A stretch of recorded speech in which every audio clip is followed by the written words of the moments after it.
With the second season nearly wrapped up, now would be a good time to take a look back at the Casagrandes, the spin-off of Nickelodeon's The Loud House. So we here at Channel Frederator decided we should do what we do best and compile a list of 107 facts you should know about the Casagrandes. Introductions aside, I'm Adrian and let's dive in. Number 1. Unusually for a show that received a working title, it was almost identical to the title the show would actually end up with. It was worked on under Los Casagrandes. Number 2. More ironically still, that's pretty much the exact title it would end up with in the Spanish dubs in both Latin America and Europe, where it's Los Casagrande. Number 3. Even though Chris Savino was fired from Nickelodeon after allegations of misconduct arose, he still gets partial credit when the show features the characters he created for The Loud House. Number 4. For Melissa Joan Hart, who voices Becca Chang, this marks her return to Nickelodeon after 27 years. The last show she did for the studio was Clarissa Explains It All. Number 5. The theme of the show was composed by Jermaine Franco, the same person who did the score for Disney Pixar's Coco. The theme song for the show won him an Emmy. Number 6. The song is performed by Ally Brooke, who would go on to voice the small character of Alyssa in the episode VIP'd. Number 7. The first episode of the first season fits in the timeline right after Lucha Fever with the Casagrandes in the Loud House. This also happens to be the last episode directed by Miguel Puga, who took to directing the majority of the episodes of the Casagrandes. Number 8. Let's start with the characters. Ronnie Ann appears to be the only member of her family to not hate cats. Number 9. Her zodiac sign has been narrowed down to be either an Aries, Leo, or Sagittarius. Similarly, her mother Maria can have hers narrowed down to Cancer, Scorpio, or Pisces. Number 10. In an Instagram post, it was revealed that she is 4 feet tall.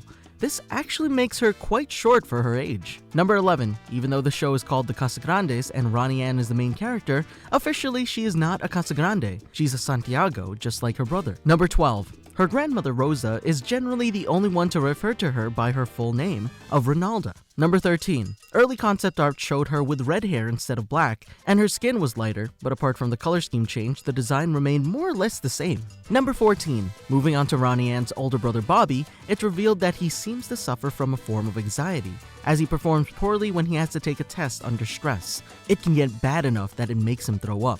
Number 15. Somehow, he has an incredibly low tolerance for pain, as even a splinter or hot sauce will get big reactions out of him. In fact, he has a low tolerance for spicy food in general. Number 16. He has expressed a desire that if he and Lori ever have children, they would name a son Bobby Jr. and a girl Lori Jr. Number 17. His full name is Roberto Alejandro Martinez Milan Luis Santiago Jr., giving him quite possibly the longest name in the show. Number 18. In Teacher's Fret, it's implied that Bobby gets his tendency to break down to tears often from his father Arturo. Number 19. Bobby is also quite forgetful, as he once forgot where he parked his car and had to walk home.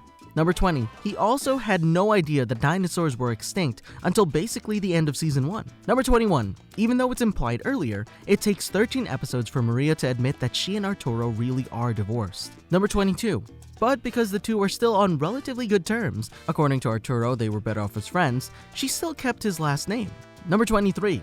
Despite never having said this out loud, Carl's full name is actually Carlino. As it is in the Live Life Loud graphic novel, this is considered canon.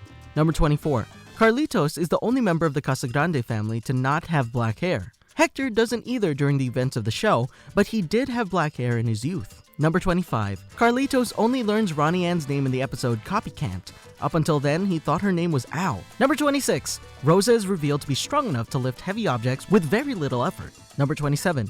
She's the only one of the Casagrandes who does not tolerate being pranked. Number 28. Despite their heritage, none of Rosa's grandchildren speak Spanish fluently. Number 29. Sergio the Parrot is named after the comic book artist Sergio Aragones, who would later have a cameo voicing Lupe's parrot. Number 30. Despite being parrot, he can use AirPods to listen to music, somehow. Oh my god, he's using AirPods! Number 31. Hector isn't ticklish in his armpits, but he is in his neck. Number 32. He is also lousy at throwing things. Number 33. According to himself, he gets grumpy if he doesn't do 8 hours of napping. Number 34. Frida, Ronnie Ann's aunt, bears more than a passing resemblance to the late artist Frida Kahlo in appearance, name, and profession. Number 35. Frida shares her maiden name with the show's co-creator, Miguel Puga. Number 36. Ronnie Ann's friend Sid can do rather incredible impersonations of animals, including birds, chimpanzees, and humpback whales. That's quite the portfolio you got there. Number 37. Sid went through quite a few designs, including a couple where she was blonde, and one where she had a pink streak dyed into her hair. Number 38. She was only originally going to be half Korean, but this was changed to half Chinese fairly early on in development. Number 39. Sid doesn't have any visible eyelashes when she's introduced in the Loud House, making her one of the very few female characters to be drawn that way. However, she was given eyelashes in the Casagrandes. Number 40. In the Season 2 finale, it's revealed that Sid is actually short for Sydney. Number 41. Carlota using her hair to whip people with is a nod to the video game series Shantae, where the titular character uses her hair as a weapon. Number 42. Mama Lupe's voice actress, Angelica Aragon, is actually 3 years younger than the voice actress of her daughter, Sonia Manzano. Number 43. Carlos, Ronnie Ann's uncle, was originally going to have facial hair. Number 44. The voice actors of Bobby and Carlota, Carlos and Alexa Penavega, are married in real life. Number 45. Rather morbidly, the episode Walk Don't Run implies that Bruno, the hot dog vendor, makes his hot dogs from actual dogs. What the hell? Okay, did not need to know that fact. Number 46. The bouncer at the party in the episode New Haunts looks suspiciously like Morpheus from The Matrix. Number 47. Incidentally, the Loud House has its episode Tricked taking place on the same Halloween night, just in a different location. Number 48. The strange thing is that Season 1 is supposed to be set between Seasons 4 and 5 of the Loud House, yet Tricked was in Season 2. Number 49. Compounding the strangeness is the episode Cursed, which falls somewhere in the middle of Season 5 of the Loud House. Number 50. It only takes 3 episodes for the show to get to Croaked, which doesn't feature its main character, Ronnie Ann, on the title card. Number 51. According to Adelaide Chang, her pet frog's favorite movie is The Hobbit, a clear reference to The Hobbit. Number 52. In the episode The Horoscope, Lincoln Loud shows the egg he and Ronnie Ann had taken care of in an episode of The Loud House that aired 2.5 years prior. Number 53. In the same episode, Big Tony breaks a loaf of bread and wields it as a shank, as if it were a glass bottle. Number 54. The music playing during the title card of Arr in the Family sounds more than a little like He's a Pirate, the theme of Pirates of the Caribbean. Number 55. The episode How to Train Your Carl is full of references. The title itself refers to the How to Train Your Dragon franchise, the animals in the monkey habitat are named and styled after the members of the band The Monkees, and Becca tries looking for Carl from what looks just like Pride Rock from The Lion King. Number 56. The Sky Dancer outside the Mercado has won Employee of the Month multiple times. Number 57. The song Alyssa sings in the episode VIP'd shares its title, I'll Be There For You, with the theme song from Friends, though none of the lyrics are the same. Number 58. The music playing over the title screen of Senor Class is the Colombian cumbia, a traditional folk dance. Number 59. The turtle ice creams in Fast Feud are based on the Teenage Mutant Ninja Turtles, as seen by the different colored bands they have. Number 60. Bobby and Parr riding down a waterfall in a barrel in the episode Never-Friending Story is most likely a reference to Annie Edson Taylor, the first person to survive a plunge down Niagara Falls, also in a barrel. Number 61. In the episode Misstep, the number A113 can be seen on a building, which is a nod to Pixar. It appears in every movie of theirs. Number 62. The infamous Wilhelm scream can be heard in The Big Chill, Strife Coach, and Karate Chops. Number 63. The Big Chill also has the first case of a transition after the title screen rather than just an edit. Number 64. At the fish market, every time Ronnie Ann collects an ingredient, the sound effect comes from Super Mario Bros. Whenever Mario collects a coin. Number 65. Frida's painting of Rosa in the episode New Roomie is a nod to Rosie the Riveter, including the text above, which would translate to either yes we can or you can do it, depending on the context. The second one is more likely here given the history of the original poster. Number 66. The episode Mexican Makeover had enough Spanish references in it that they had to be localized for the Latin American version. Number 67. Unlike Croaked, not only does Ronnie Ann not appear on the title card in Uptown Funk, it's also the only episode in the first season where she doesn't appear at all. Number 68.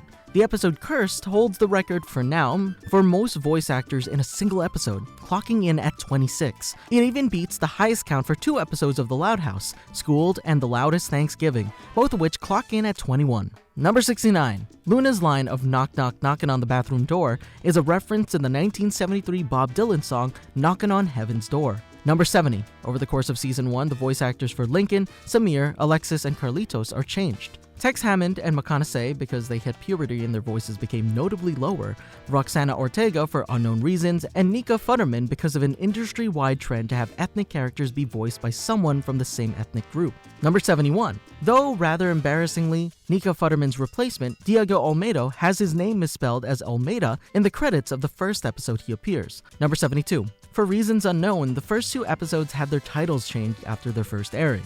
They were originally titled Advertising Trap and The Real Art, respectively. Number 73. The festival Mr. Nakamura describes in the episode Bad Cluck is a real thing, held on February 3rd every year, the last day of winter in Japan. Number 74. Coincidentally, the episode premiered in the Netherlands on this same date. Number 75. The sumo wrestler in Guilt Trap is called Reizoko, which is Japanese for refrigerator. Number 76. And even though only couples were allowed in the marathon, there are people who are seen dancing alone. Number 77. The episode title Fool's Gold is a reference to the mineral pyrite, which goes by the same name. In spite of its color, it's actually a mix of iron and sulfur. Number 78. Fool's Gold and Flight Plan mark the first episode where Ronnie Ann doesn't show up in either segment of the airing. Number 79. Flight Plan's title card has a rock version of Richard Wagner's famous Ride of the Valkyries play over it. Number 80. Even though Carlos and Frida want to fly in a P-40 Warhawk together, that type of plane only has 1 seat. 81. The phone numbers shown in the episode Teacher's Fret are specifically chosen to all be fictitious, as numbers in movies and shows generally are. Number 82.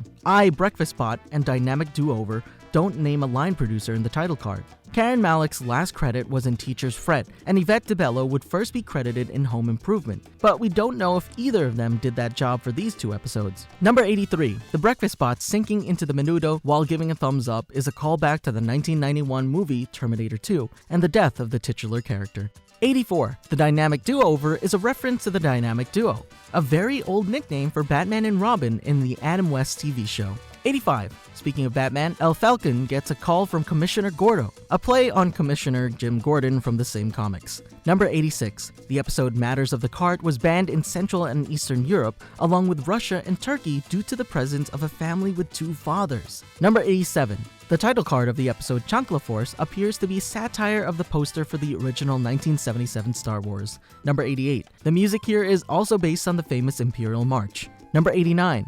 Danny sliding his motorcycle in the episode Battle of the Grandpas mimics Kaneda during the same thing in the 1988 anime Akira, or Akira for most people. This movie was also referenced in the same way in the episode Never-Friending Story. Number 90. Stanley's cup of water rippling as the animals approach is a nod to Jurassic Park when the T-Rex approaches. Number 91. The more eagle-eyed viewer could catch on right away that Marcus framed the birds in Just Be Cool, since the ice cream he's eating on the news has the same color as the bird poo on the vandalized statue. Number 92. At the time of writing, the episode La La Land has only been leaked and not officially published. However, co-creator Michael Puga finally gets credited as co-creator rather than just director, according to him because of internal politics. Number 93. Ronnie Ann's appearance in the episode Babysitter is a reference to the 24-hour YouTube stream Lo-Fi Girl. Number 94. The episode title Spin-Off is doubly ironic, as not only do the characters compete in spinning, the show itself is a spin-off. Number 95. Operation Popstar finally featured the extended version of the theme song, at least on initial airing. Number 96. This is probably because it happened to coincide with Nickelodeon's Mega Music Fest. Number 97. The pose 12 is Midnight assumes is a nod to Ginyu Force in Dragon Ball Z. Number 98. The Season 2 finale Gossipy Girl was promoted mistakenly with a title card of the Loud House rather than the Casagrandes. Number 99. Something we briefly touched on before are the cast changes. Much like the Loud House, the Casagrandes go through voice actors at quite a pace, mostly because the characters in the show age a lot slower than the actors do in real life. Number 100. The strange thing is, even though Season 2 has already had its finale air and Season 3 started, there are still a couple of episodes of Season 2 that haven't aired yet. Number 101. At least not on Nickelodeon in the US. The episodes La La Land and Throwing Pains aired as early as August in Canada and around the rest of the world, but still haven't aired in the US. Number 102. Episodes that either aired or had reruns on August 10th, 2020 came with a quiz called the Smarty Pants Challenge, where the winners could get their names on screen. Number 103. The release of the Season 1 DVD box set was too soon after the first airing in France for the distributors to include the French dub of a number of episodes, the most notable one being Cursed. Number 104. For whatever reason, the second episode of the first season of the Casagrandes is the best viewed episode, clocking in at 1.09 million viewers. Number 105. Conversely, the lowest viewed episode is a tie between the shorts I'm Back and Do the Fruit Shake, which only raked in 190,000 viewers. Number 106. Carlitos' appearance in Meet the Mercado is based on the original Blofeld from the James Bond movies, mainly You Only Live Twice. Number 107.